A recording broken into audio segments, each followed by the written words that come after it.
विनोद खन्ना, ये वो नाम है जिसको पर्दे पर देखने के बाद लोगों ने ये कहना शुरू कर दिया था कि अमिताभ बच्चन का करियर अब खतरे में है।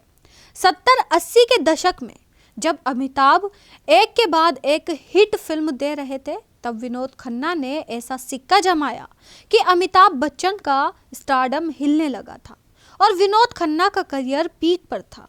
घर में पत्नी और 2 बच्चे भी हो गए, लेकिन फिर उन्होंने अचानक एक फैसला लिया और परिवार के साथ फिल्म इंडस्ट्री को भी हैरान कर दिया। हमेशा लग्जरी लाइफ जीने वाले विनोद खन्ना ने अशोक के आश्रम में पहले माली बनकर काम किया और फिर उनके वॉशरूम और आश्रम के झूठे बर्तन तक साफ किए। दरअसल विनोद खन्ना जब सुपरस्टार बनने की राह पर थे, तब उन्होंने फिल्म इंडस्ट्री से संन्यास ले लिया और अध्यात्म में ऐसे रमे कि अपनी पत्नी और बच्चों को भी भूल गए और ओशो की शरण में चले गए। सबके दिलों में बस यही सवाल आता है कि उन्होंने आखिर ऐसा फैसला क्यों लिया। और क्या आप जानते हैं कि इस फैसले के बाद उनकी पत्नी भी उनसे काफ़ी नाराज़ हो गई थी। आपको बता दें, विनोद खन्ना की फिल्मी सफ़र की शुरुआत साल 1968 में हुई और उन्होंने सुनील दत्त की फिल्म मन का मीत से बॉलीवुड में एंट्री ली और उनके रोल की जमकर तारीफ भी हुई थी। इसके बाद फिल्म मेरा गांव मेरा देश में डकैत की भूमिका में भी उन्होंने दर्शकों का खूब प्यार लूटा और उनकी बढ़ती लोकप्रियता के कारण फिर उन्हें लीड हीरो के रोल भी मिलने लगे। अमर अकबर एंथनी, मुकद्दर का सिकंदर, द बर्निंग ट्रेन जैसी कई शानदार फिल्में भी उन्होंने की। वहीं विनोद खन्ना का करियर एक तरफ पीक पर था और उनके सामने फिल्मों के ऑफर्स की लाइन लगी रही थी और इसी बीच उनके संन्यास लेने की खबरों ने इंडस्ट्री और उनके फैंस के बीच भूचाल ला दिया था। किसी को ये पूरी कहानी पब्लिसिटी स्टंट लगने लगी तो किसी को लग रहा था कि उनकी दिमागी हालत सही नहीं है।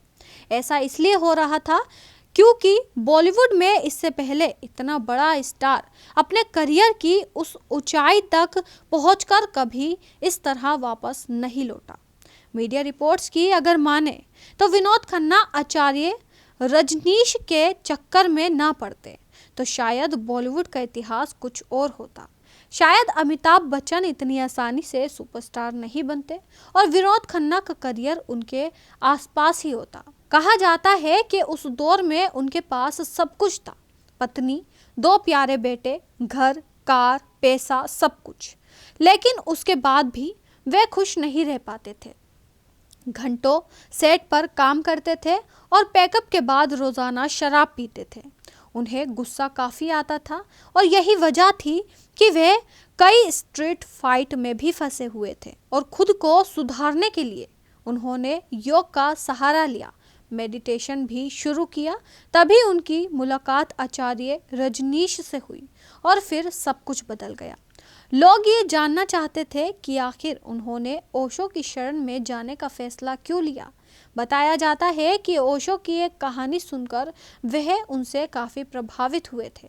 कहा यह भी जाता है कि जिस समय विनोद खन्ना अध्यात्म की ओर मुड़ रहे थे, उस दौरान उनकी वाइफ गीतांजलि के साथ मतभेद भी चल रहा था। विनोद के इस फैसले से उनकी पत्नी नाराज थी।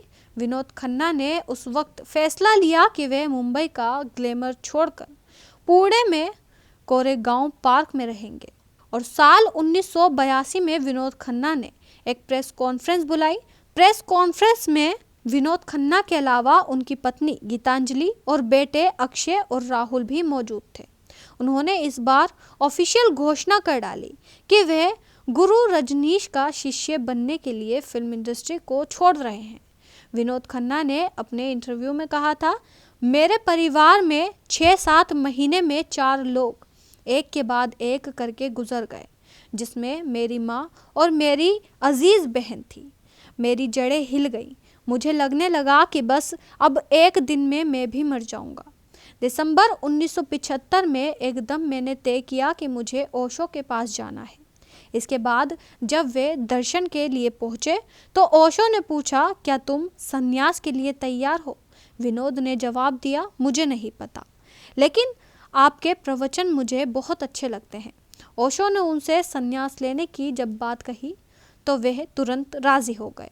मीडिया रिपोर्ट्स के मुताबिक ओशो की शरण में जाने के बाद उन्होंने अपना नाम स्वामी विनोद भारती रख लिया था और उन्होंने आचार्य रजनीश के साथ कई जगहों का दौरा भी किया। विनोद खन्ना ओशो की शरण में जाने के लिए अमेरिका तक गए और वहाँ विनोद माली का काम किया करते थे। इसके अलावा आश्रम में वे टॉयलेट और बर्तन तक साफ किया करते थे। तो आपको ये जानकारी कैसी लगी कमेंट करके ज़रूर बताएं। ऐसे ही तमाम जानकारी के लिए हमें सब्सक्राइब करना ना भूलें।